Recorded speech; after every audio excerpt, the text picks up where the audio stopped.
Allez, que la paix du Seigneur soit avec vous. Je suis de retour de ma petite balade journalière que je fais en arrière de chez moi pour une petite cascade, une petite randonnée d'1 heure environ qui fait énormément de bien à la santé pendant ce temps de confinement. Mais il m'est venu la pensée de juste enregistrer cette petite vidéo pour encourager quelqu'un qui craint pour demain par rapport à la situation économique qui va suivre cette crise du coronavirus. On entend parler de beaucoup de chômage, on entend parler de beaucoup de mises à pied, d'entreprises qui vont fermer leurs portes à cause du contexte actuel. Et il y a de quoi s'inquiéter si ta source est dans l'entreprise qui t'embauchait ou dans peu importe le moyen qui subvenait à tes besoins. Mais la réflexion était la suivante. Si ta source est en Dieu, lui, c'est une source inépuisable, intarissable. Et Dieu a pourvu à tous tes besoins pendant des années, peut-être à travers l'employeur qui t'employait ou à travers telle et telle situation, tel et tel ministère, entreprise, peu importe, et que soudainement, tout ça vient à l'arrêt. Mais si ta source est en Dieu, lui, il n'est pas à l'arrêt. Et lui va continuer à pourvoir à tes besoins si tu mets ta confiance en lui. Le psaume 37, les versets 4 et 5 nous dit « Fais de l'Éternel tes délices, il te donnera ce que ton cœur désire. Mets en lui ta confiance et il agira. » Je me rappelle le 26 août 1990, quand j'ai annoncé à mes associés que je quittais l'entreprise pour me consacrer à temps plein à l'annonce de l'Évangile. Et je me retrouvais à ce moment-là sans plus aucune ressource, sans plus aucun revenu, sinon que l'Éternel Dieu. Et je me revois assis au volant de ma voiture dans le parking qui était mon espace en tant que VP marketing de l'entreprise. Et j'ai entendu clairement la voix de Dieu qui me disait « Michel, tu vas récolter ce que tu as semé. » Et j'ai calculé ce que j'avais semé. Et depuis ma conversion, j'ai vraiment mis en application les principes des dîmes et des offrandes. Et j'ai semé beaucoup dans le royaume de Dieu. Et donc, en comptant mes semences, j'ai réalisé que wow, j'ai semé beaucoup, donc je vais moissonner beaucoup. Donc, si toi, aujourd'hui, qui m'écoutes, tu as semé, attends-toi à une récolte. Si tu n'as pas semé, commence à semer aujourd'hui. Même si les temps sont difficiles, même si tu dis, oh zut, j'aurais dû semer avant, il n'est pas trop tard. Commence aujourd'hui. Commence aujourd'hui. Sème dans le royaume de Dieu. Attends-toi à une récolte. Et toi qui as déjà semé, il y a une récolte qui s'en vient pour toi. Dieu est toujours là. Lui, il n'est pas en quarantaine. Lui, il n'est pas en confinement. Et comme je disais tout à l'heure, ses ressources sont inépuisables. Donc, je voulais juste t'encourager aujourd'hui pour te dire, fais de l'Éternel tes délices. Mets en lui ta confiance. Et tu verras. Il agira. Comment, quand, de quelle façon, c'est pas de tes affaires. Toi, tout ce que Dieu te demande, crois en lui, fais-lui confiance, investis dans son royaume, cherche d'abord le royaume de Dieu et sa justice, et tout le reste va t'être donné par surcroît. À la prochaine. Demeurez bénis et demeurez chez vous.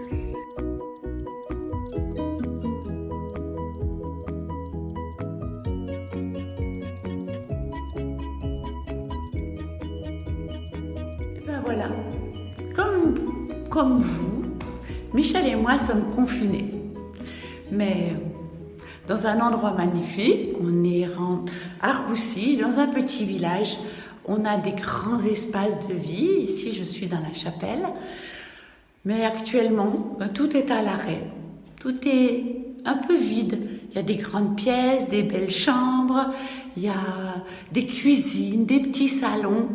Mais tout ça, c'est un peu vide. Alors, on a envie, Michel et moi, de rouvrir ce lieu. C'est un lieu de vie et on sait qu'après le Covid, vous aurez besoin de venir vous décompresser. On aura besoin d'un espace, et puis là, il y a beaucoup d'espaces, des espaces de vie, des espaces où on pourra de nouveau se raconter des choses, partager nos expériences, relever des défis, exprimer nos soucis, mais aussi rire, pleurer et rêver. Voilà, et je pense que ensemble, on pourrait vivre des beaux moments ici, à l'écoute les uns des autres, à l'écoute de la parole de Dieu aussi, à l'écoute du Saint-Esprit. Et pourquoi pas apprendre ensemble ce que le Covid nous aura enseigné et rebondir de façon positive après. Alors, comme je le disais, ce lieu, il est accueillant, il est spacieux, et puis il y a plusieurs formules qui peuvent être proposées. Vous pouvez venir seul, juste pour vous ressourcer, à 1, à 2, ou même en famille, vivre des temps de repos, mais aussi de vacances, des temps de partage, comme on l'a dit. Mais j'ai aussi pensé ce matin, en lisant le texte dans Marc 2, verset 5, les amis du paralytique ont été les prochains du paralytique. Ils ont bien agi envers lui et c'est eux-mêmes qui se sont chargés de le porter au pied de Jésus. Alors, j'ai fait le rapprochement avec le bon samaritain. Le Seigneur, il dit aux blessés, il leur dit, à cause de leur foi. C'est la foi de ceux qui ont porté le paralytique qui a été mis en valeur par Jésus à ce moment-là. Vous pourriez, vous aussi, peut-être penser à quelqu'un et l'amener vous-même ici au Bon Samaritain. Puis ici, nous, c'est un peu comme des aubergistes. On va en prendre soin. On va lui prodiguer les soins dont aura besoin, peut-être son âme ou son corps. Et avec l'aide du Seigneur, on pourra faire ce travail en profondeur et le laisser repartir sur ses deux jambes, et rétabli, restauré, guéri, avec l'aide de la parole de Dieu et le Saint-Esprit qui nous a été donné. Ici, c'est vraiment un ministère de bons samaritains que nous voulons pratiquer avec Michel. Ce lieu est vraiment un lieu de bénédiction et c'est pour ça que nous voulons le rouvrir et nous voulons vous dire, n'hésitez pas, venez pour vous ou venez avec quelqu'un, mais venez. Dès la fin du confinement, nous vous attendons, nous vous accueillons, nous avons envie de vous bénir, de vous accueillir, de vous servir et qu'ici, ça soit un lieu où la présence de Dieu soit manifeste dans votre vie. Alors, c'est tout simple, vous m'écrivez un email, corinne@777@gmail.com ou bien vous téléphonez au bureau 03 23 23 46 43 et je serai toujours là pour vous trouver une solution qui est adaptée à vos besoins, qui correspond à ce que vous avez envie. Et l'important, c'est que vous veniez après ce temps de confinement. À bientôt. Allez, on vous souhaite la bienvenue au Bon Samaritain. On vous y attend. Bienvenue.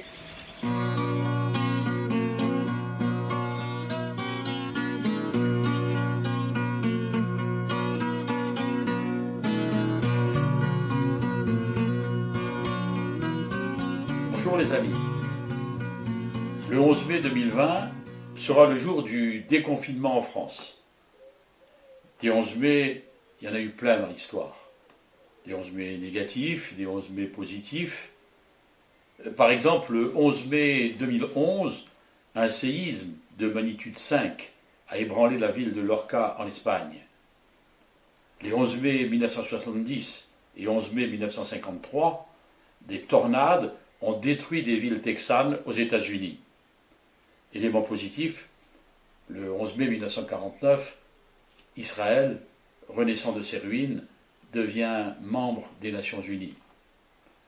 Bien avant tout cela, un 11 mai 330, la ville de Byzance changeait de nom pour s'appeler dorénavant Constantinople et devenir la capitale de l'Empire romain en prenant le nom du tristement célèbre empereur Constantin, à l'origine de la séparation des racines juives de la foi chrétienne.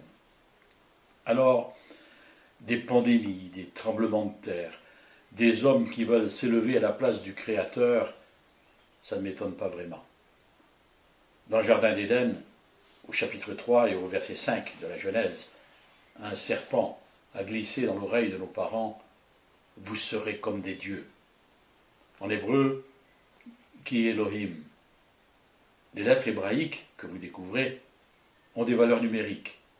Kaf, 20, Aleph, 1, Lamed, 30, et 5, Yud, 10, et même finale 600. Et quand vous additionnez l'ensemble de ces lettres du mot Ki Elohim prononcé par le serpent, vous obtenez le nombre 666. Rien de nouveau sous le soleil. Des 11 mai, il y en a eu et il y en aura encore. Mais j'aimerais relever dans le calendrier chrétien le prénom fêté le 11 mai. C'est celui d'Estelle, qui vient du latin et qui veut dire étoile. Alors, au-delà des annonces, des craintes, des interrogations, du chômage, d'un avenir incertain, j'aimerais vous inviter à lever vos yeux vers le ciel pour regarder l'étoile qui vient. Pour éviter de toujours nous parler de coronavirus, les chaînes de télévision, pendant ces semaines, ont parfois programmé des vieux films pour essayer de nous faire rire et oublier que nous étions en guerre. J'ai donc pu voir dernièrement et revoir La guerre des boutons, inspiré par le livre de Louis Pergaud, paru en 1912. Dans la première version de 1962, le jeune garçon, prénommé Petit Gibus, avait une réplique amusante. « Si j'avais su, j'aurais pas venu ». Dans l'autre version, celle de 2011, la réplique de Petit Gibus a changé pour devenir « même pas peur ». Devant notre guerre des boutons à nous, choisissez celle que vous voulez retenir. Face au coronavirus, on peut avoir la politique de l'autruche et mettre sa tête dans le sable pour faire semblant d'ignorer le danger, mais on peut également avoir l'une des deux réactions de la guerre des boutons. Se plaindre et critiquer, si j'avais su, j'aurais pas venu, ou bien manifester une certaine forme de foi, que certains peuvent même qualifier de présomption, même pas peur.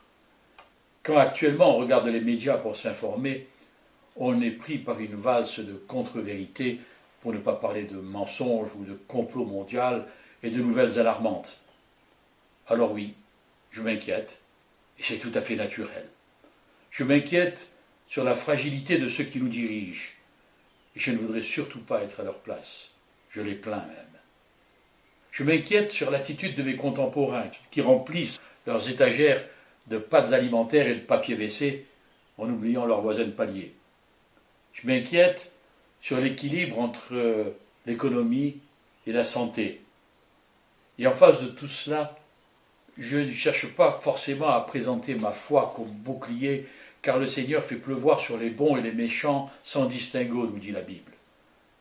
Et j'avoue ne pas tout comprendre. Alors, j'intercède. J'intercède pour ceux qui ont perdu un être cher et dont l'absence aujourd'hui est marquée profondément dans les cœurs. J'intercède pour ceux qui sont au premier rang. Et chaque soir, vers 20h, dans mon lotissement, je souffle dans mon chauffard pour avertir que la solution est entre les mains du Créateur. Je prie pour mes enfants et mes petits-enfants qui vont hériter de la terre. Dans quel état ils vont trouver cet héritage? Je mets mon masque pour ne pas contaminer mon prochain et je l'enlève pour lui annoncer l'Évangile. Seule espérance dans ce monde qui vit sans espérance. Dans ce monde d'incertitude, ce qui me donne la paix et qui me permet d'espérer, c'est que Jésus ne change pas. Et ce qu'il a fait, il le fera encore. De Béréchit au livre de la Révélation, son plan parfait va s'accomplir. C'est une réalité. Alors, je sonde les Écritures, cherchant à discerner le vrai visage de Yeshua, venu nous parler de l'amour du Père. Et j'ai dans le cœur de relever le manteau d'Élie, afin qu'après la pandémie, l'action du Saint-Esprit remplisse le monde et renverse les Baals pour une nouvelle Pentecôte. Soyez bénis.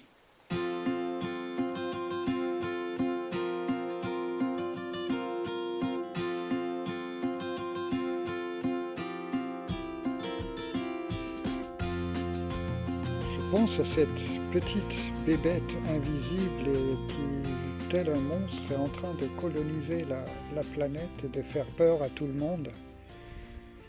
Et je suis impressionné par cette peur, je suis impressionné par l'attitude des personnes par rapport à l'incertitude qui est devant eux, économique bien sûr, mais aussi sociale, et je suis particulièrement impacté par cette peur de l'autre qui est en train de s'installer, cette suspicion et cette méfiance générale.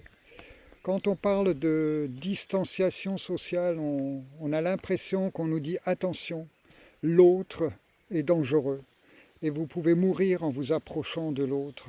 Et on est en train de donner une dimension à cette peur qui fait que on se méfie les uns des autres, on fait des détours quand on se croise, on met des masques pour se parler. Et je suis très touché par cette séparation entre les humains qui est en train de se faire et qui très probablement ne va pas s'arrêter demain. Et je me dis, mais comment est-ce qu'on peut revivre après tout cela ? Et je crois que l'une des choses que cette peur met en nous, c'est justement le fait qu'on se regarde soi-même. On a notre regard tourné vers nous-mêmes. Et je pense que nous avons besoin de retrouver la confiance en nous, mais aussi la confiance en l'autre. Et on a besoin d'apprendre à se détourner de soi, de ce regard de peur qu'on a par rapport à notre vie et par rapport à nous-mêmes, pour se tourner vers l'autre et pour retrouver pour retrouver ses valeurs à lui, pour retrouver ce qu'il cherche au fond de lui-même. Et peut-être arriverons-nous à changer quelque chose à l'avenir. Et je pense que jusqu'à présent, nous étions si proches les uns des autres, physiquement du moins, mais quelquefois si distants. Et peut-être que demain, nous apprendrons à garder nos distances, mais à être ô combien plus proches les uns des autres en cultivant notre amitié, en cultivant la découverte de l'autre, qui est l'autre et qu'est-ce que je peux apporter à l'autre. Mettre l'autre avant moi, je pense que ça va nous apporter un grand changement aussi dans nos relations réciproques. Un deuxième point que m'inspire la situation actuelle, c'est plutôt une remarque de Sylvie qui disait que la particularité de cette maladie, c'est qu'elle attaque les poumons et elle nous étouffe. Et parallèlement, on remarque qu'avec l'économie qui s'arrête, la pollution diminue. Et on remarque aussi que la nature, par elle-même, elle commence à respirer mieux. Et donc, la question c'est, et si aujourd'hui nous étions tout simplement en train de vivre un avertissement de Mère Nature ? La Bible dit que la nature elle-même souffre et soupire après la révélation des fils de Dieu. Et je me dis, quel serait l'état du poumon de notre planète si tout mouvement confondu de gens qui croient en un Dieu changeait de comportement ? Et peut-être plus particulièrement si nous nous recommandons d'une conscience plus élevée, si nous, à notre niveau, nous donnions le bon exemple, plutôt que d'attendre que d'autres prennent les bonnes initiatives à notre place. Pourquoi ne pas commencer à respecter un peu plus cette mère nature et chacun à son niveau, dans ce qu'il est, dans son environnement, commence à avoir un comportement plus respectueux de cette nature qui nous donne tant, que nous aimons tant, mais que nous ignorons tant.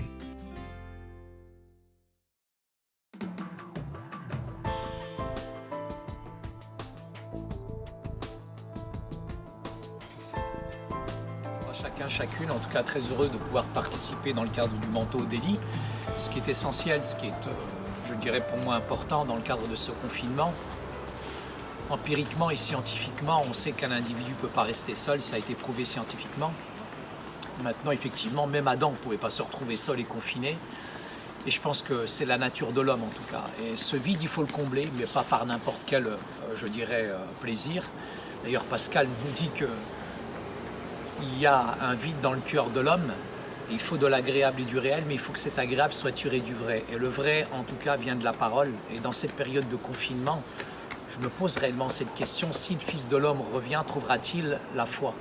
Et je pense que la foi, elle vient de ce qu'on entend, et ce qu'on entend vient de la parole de Dieu. Et on a besoin d'être enraciné et fondé dans cette parole. Après des semaines, après, je dirais, presque des mois aujourd'hui de confinement, je me retrouve avec des chrétiens qui, certains ont repris la cigarette, certains ont sombré dans l'alcool, certains, je dirais, sont livrés dans toutes sortes d'addictions. Mais le plus important pour moi aujourd'hui, c'est de reprendre cette question qui est essentielle. Qu'est-ce qu'on a fait pendant 20 ans, 30 ans, 40 ans dans nos communautés chrétiennes? Est-ce qu'on fait finalement des gens des disciples ou des chrétiens? Et finalement, quelle est la définition du disciple? J'ai l'impression qu'il y a comme un défaut génétique aujourd'hui, un défaut génétique qu'on a transmis de génération en génération, et ce défaut génétique, finalement, on ne fait que finalement le répéter. Finalement, si on fait la même chose et qu'on obtient le même résultat, à quoi ça sert? Arrivant un moment, il faut se remettre en question, il faut reprendre ce texte de Matthieu chapitre 28, versets 18 à 20, « Allez et faites de toutes les nations des pentecôtistes, des baptistes, des évangéliques ». Je ne pense pas. Ce verset nous dit explicitement de faire des disciples. Un disciple, c'est quelqu'un qui suit son maître, c'est un élève et qui abdique, qui obéit, je dirais, à un ordre, à un commandement. Et ces commandements qui nous ont été donnés, ce ne sont pas des options, ils viennent d'une parole et nous avons besoin encore profondément de nous plonger dans cette parole-là. C'est pour ça que je vous invite, en tout cas mes amis, très prochainement à cette formation dans le cadre du manteau de lit, à nous rejoindre. Et j'aimerais vraiment, je dirais, appuyer sur ces fondamentaux qui sont essentiels, qui sont importants. Que Dieu vous bénisse. Salam alaikum illa liqa. Je serai très heureux en tout cas d'être avec vous.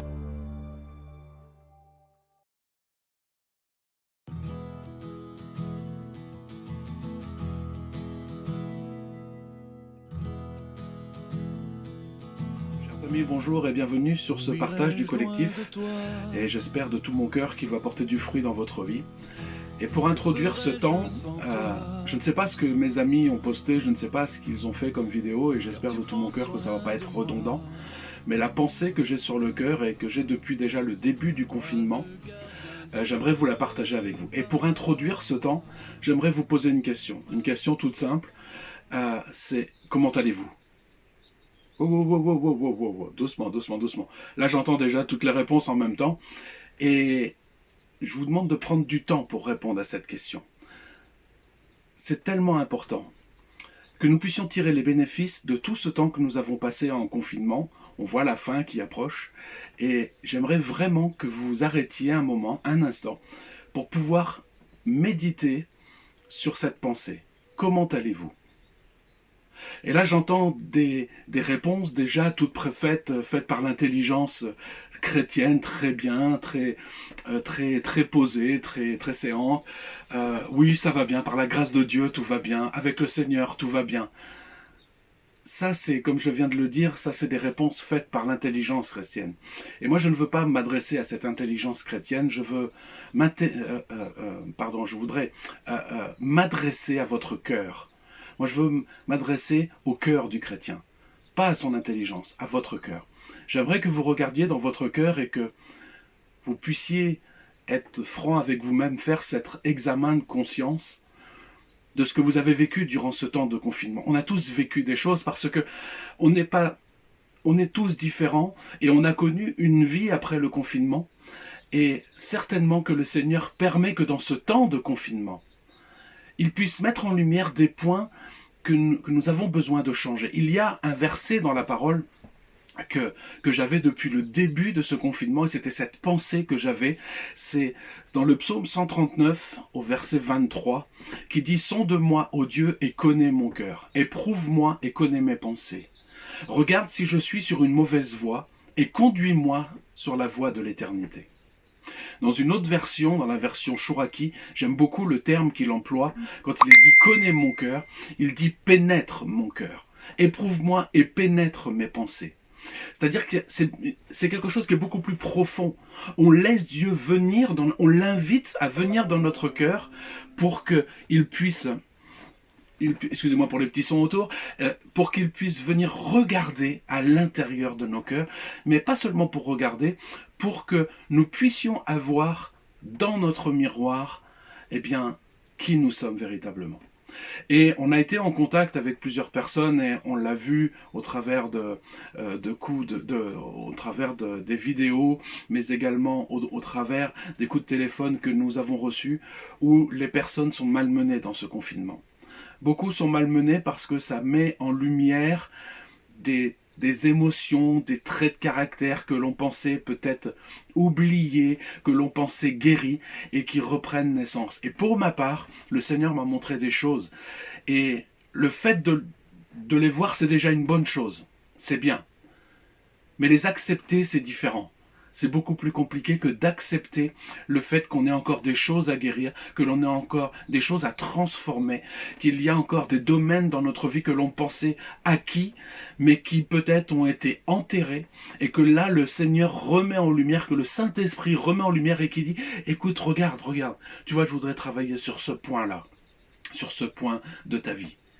Et on a entendu durant ce confinement beaucoup de vidéos qui parlaient du confinement de toutes les personnes, de toutes les grandes figures bibliques ont connu des temps particuliers d'isolement. Et durant ce temps, il y a eu une transformation qui s'est opérée en eux.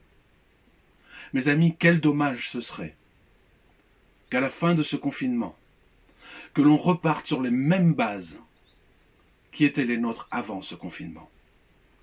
Il y avait des choses qui étaient bonnes, c'est sûr et certain, mais il y avait certainement des choses qu'on avait besoin de changer. Personnellement, avec les autres, et même dans le fonctionnement de notre Église. Et quel dommage ce serait que nous ne tirions pas les leçons de ce confinement pour pouvoir vivre une autre vie avec le Seigneur. Beaucoup de personnes nous ont dit qu'ils vivaient très mal ce confinement. Ils avaient même certaines émotions de dépression qu'ils venaient. Parce qu'ils ne voyaient plus les autres, parce qu'ils n'avaient plus le contact avec les autres. Et là, ça montre un problème. Ça montre un problème parce que notre vie, notre bonheur, notre relation avec les autres, notre relation avec Dieu ne doit pas être basée sur les autres, mais sur notre foi en Christ. La source de notre bonheur, la source de notre vie, elle ne doit pas être basée sur notre relation avec les autres, mais sur notre relation avec Christ. Il faut que pour que nous ayons une bonne relation horizontale avec les autres, que nous ayons déjà une bonne relation avec le Seigneur. Le Seigneur, Jésus lui-même dit dans l'évangile de Jean, il dit que vous soyez un, dans la prière sacerdotale au chapitre 17, il dit « Soyez un comme nous sommes un ». Il ne dit pas que nous soyons un comme vous êtes un. N'inversons pas les rôles. Nous devons être en communion avec les frères, avec les sœurs, quand nous-mêmes nous avons trouvé cette communion avec le Seigneur. Et on voit que pour certains, eh bien, cette relation s'est étiolée. Cette relation s'est affaiblie. Cette relation a montré ses faiblesses. Parce que, pour certains, la force, elle est dans le nombre, elle est dans le fait d'être dans la communion fraternelle. Oui, c'est nécessaire, c'est un des 4 piliers de la vie d'église, cité dans Acte 2, excusez-moi, j'ai plus le verset en tête, où il est dit que chaque jour ils étaient ensemble et qu'ils partageaient le pain, ok, tout ça. Mais avant, juste avant, il est dit qu'ils persévéraient dans l'enseignement des apôtres, dans la communion fraternelle, dans le partage du pain et dans la prière. On trouve ici les 4 piliers de notre foi, les 4 piliers de notre fonctionnement dans notre vie chrétienne. Oui, il y a la communion fraternelle, mais ça ne doit pas être le pilier de notre foi. Certes, nous avons besoin des autres, nous avons besoin d'être en communion, on a besoin, et ça va nous faire du bien que de nous retrouver tous, bien évidemment. Mais je pose cette question, comment vas-tu? Est-ce que ta relation est basée sur les autres? Est-ce que des traits de caractère que tu pensais oublier sont remontés à la surface? Alors si c'est le cas, eh bien, on arrive à la fin de ce confinement, et dans toute l'histoire biblique, on voit que tous ceux qui sont passés dans des temps d'isolement ont recueilli les fruits. On recueillit les fruits de ces temps d'isolement, parce qu'ils ont accepté de se regarder tel que Dieu les voyait. Ils ont accepté le changement dans leur cœur quand Dieu leur montrait, tu vois, là, il y a quelque chose à changer. Il y a quelque chose qui n'est pas juste. Il y a quelque chose qui n'est pas bon. Alors, mes amis, si vous avez vu ces traits de caractère, si vous avez vu cette façon, votre cœur souffrir et saigner, ne le rejetez pas. Ne mettez pas encore du sable par-dessus, ne remettez pas encore des versets bibliques tout préfaits que l'on peut sortir de la Bible comme si on sortait un verset d'un chapeau magique et puis pour dire voilà, hop, ça y est, c'est fini. Non, servez-vous de ce que le Seigneur vous a montré. Servez-vous de ce qui s'est passé durant ce temps de confinement pour changer. Pour qu'on puisse arriver dans ce verset de Romains 12.2 qui dit « Ne vous conformez pas au siècle présent, mais soyez transformés par le renouvellement de l'intelligence, afin que vous discerniez quelle est la volonté de Dieu, ce qui est bon, agréable et parfait. » Tirez profit de ce confinement. Tirez profit de ce temps qui a été mis à part. Cherchez la guérison profonde de votre cœur afin que le Seigneur puisse vous conduire dans les fruits qu'il a prévus pour chacun. Quel dommage ce serait que de redémarrer sur les mêmes bases, avec le même cœur qu'avant. Recherchons la face de Dieu. Reconnaissons. La Bible nous dit de résister au diable et il fuira loin de nous. Mais dans ce verset, il est écrit juste avant, c'est « Soumettez-vous à Dieu ». Humilions nos cœurs encore un peu, les amis, afin de pouvoir grandir et de nous laisser élever par lui. Que le Seigneur vous bénisse.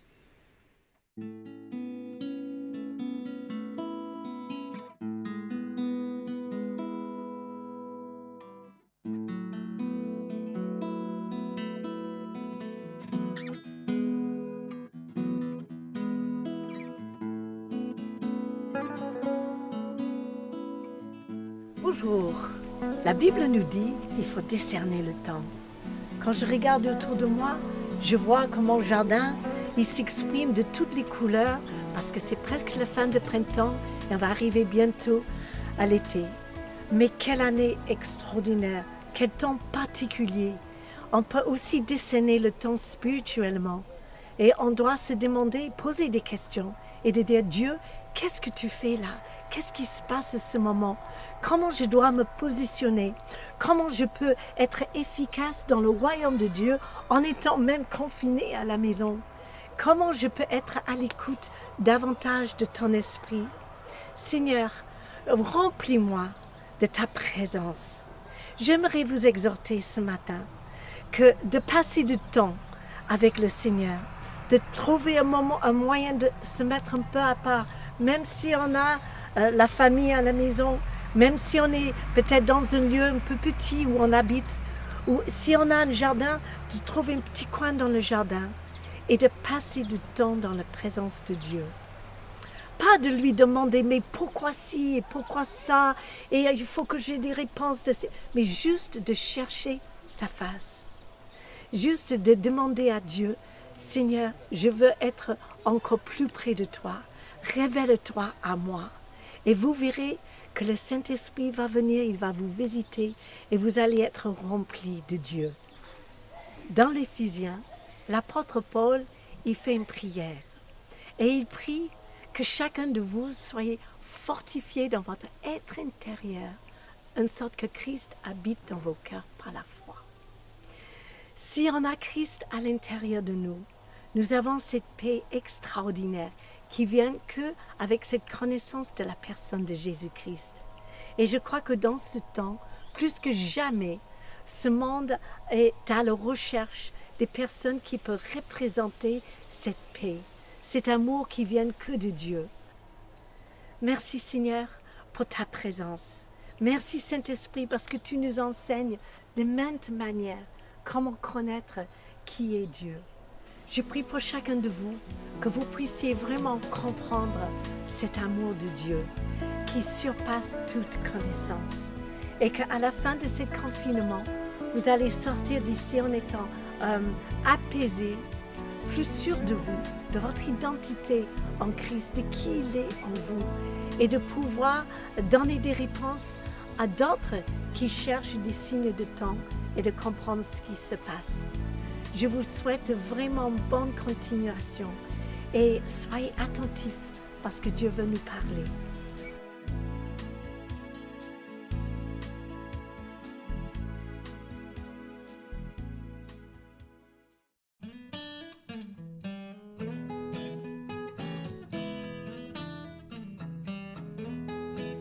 Eh bien, je voudrais à travers cette courte vidéo encourager tous nos frères et sœurs des pays francophones à utiliser au mieux cette période dans laquelle nous nous trouvons. C'est un temps vraiment particulier, c'est le moins que l'on puisse dire. Nous voyons le diable se lever, certes, pour détruire. La Bible dit que c'est lui le destructeur et le voleur. Mais nous savons aussi que notre Dieu a son mot à dire. Et il a la capacité de transformer n'importe quelle situation.